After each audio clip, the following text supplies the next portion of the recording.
Pernah nggak sih pas lagi bulan puasa, kita tuh mikir, katanya setan-setan diikat, tapi kok rasanya godaan buat macam-macam tuh masih ada aja ya? Nah, kali ini kita bakal coba kupas tuntas misteri yang satu ini. Oke, kita langsung to the point aja ya. Kan kita semua sering dengar kalau di bulan Ramadan itu setan-setan dibelenggu. Nah, pertanyaannya jadi simpel banget. Kalau biang kerok dari luar udah dikandangin, kenapa kita sebagai manusia masih aja susah payah ngelawan godaan? Kenapa maksiat masih aja kejadian? Nah, buat jawab itu, kita mesti bongkar dulu nih. Apa sih yang dimaksud dengan paradoks Ramadan ini? Kita mulai dari akarnya dulu ya, soal setan yang katanya dibelenggu itu. Ini dia nih, keyakinan dasarnya. Hadisnya akan bilang, kalau Ramadan tiba, pintu surga dibuka lebar-lebar, pintu neraka ditutup rapat-rapat, dan para setan diikat. Harusnya, ini kan berarti bulan Ramadan tuh jadi semacam zona aman dari godaan, benar nggak? Seharusnya lebih enteng gitu. Tapi ternyata cara memahami dibelenggu ini ada dua versi loh. Ada ulama yang mengartikannya secara harfiah, jadi ya setan itu beneran diikat pakai rantai. Tapi ada juga yang melihatnya sebagai kiasan. Maksudnya, karena orang-orang pada sibuk ibadah, ruang gerak setan jadi sempit banget, jadi susah negoda. Tapi mau diartikan harfiah atau kiasan, intinya tetap sama, kekuatan mereka itu jauh banget berkurang. Nah, ini dia nih pertanyaan kuncinya. Kalau musuh dari luar udah dibikin gak berdaya, kok perang di dalam diri kita sendiri rasanya masih berat banget ya?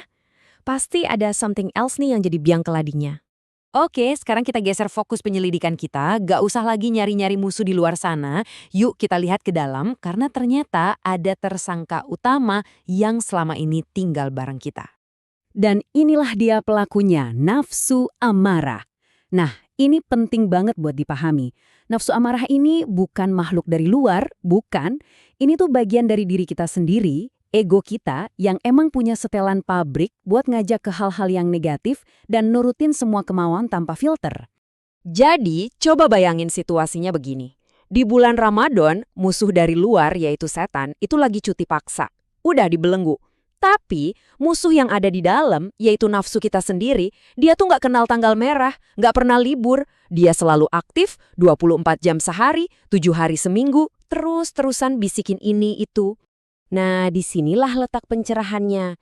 Jadi, Ramadan itu ternyata bukan waktu buat istirahat dari perang, bukan sama sekali. Tapi, ini adalah waktu di mana arenanya pindah.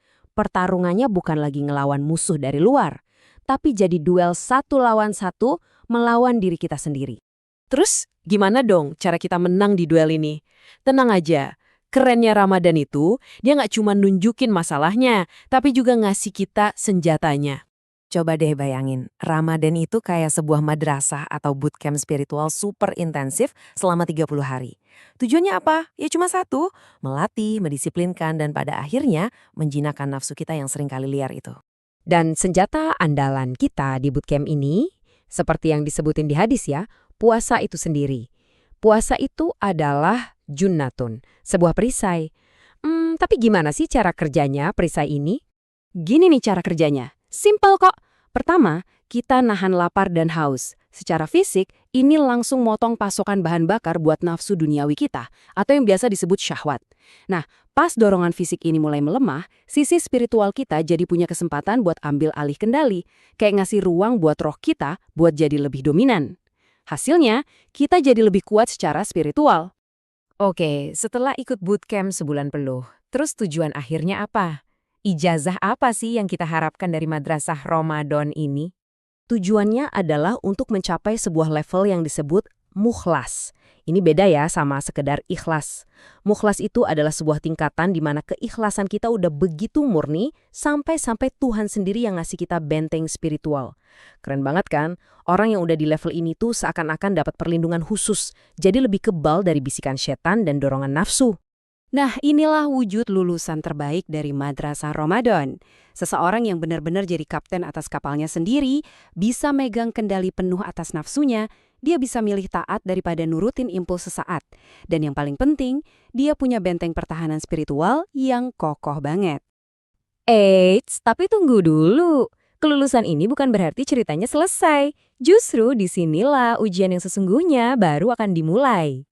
Kita harus ingat, bootcamp ini kan cuma sebulan. Tujuan utamanya ya buat ngasih kita bekal, ngasih kita senjata dan kekuatan buat menghadapi 11 bulan sisanya, yaitu pas setan-setan itu udah lulus juga dari belenggunya dan balik lagi beroperasi. Dan kalimat ini benar-benar jadi kesimpulan yang pas banget. Kemenangan sejati itu bukan cuma soal kita berhasil puasa sebulan penuh, bukan. Kemenangan yang sebenarnya itu adalah saat kita bisa terus menundukkan nafsu kita, bahkan jauh setelah Ramadan selesai. Jadi, pertanyaannya bergeser kan? Bukan lagi bisa nggak ya kita lewatin Ramadan, tapi lebih ke apa yang akan kita lakukan setelahnya. Ramadan itu cuma tempat latihannya. 11 bulan setelahnya, itulah ujian yang sebenarnya. Jadi, gimana? Udah siap?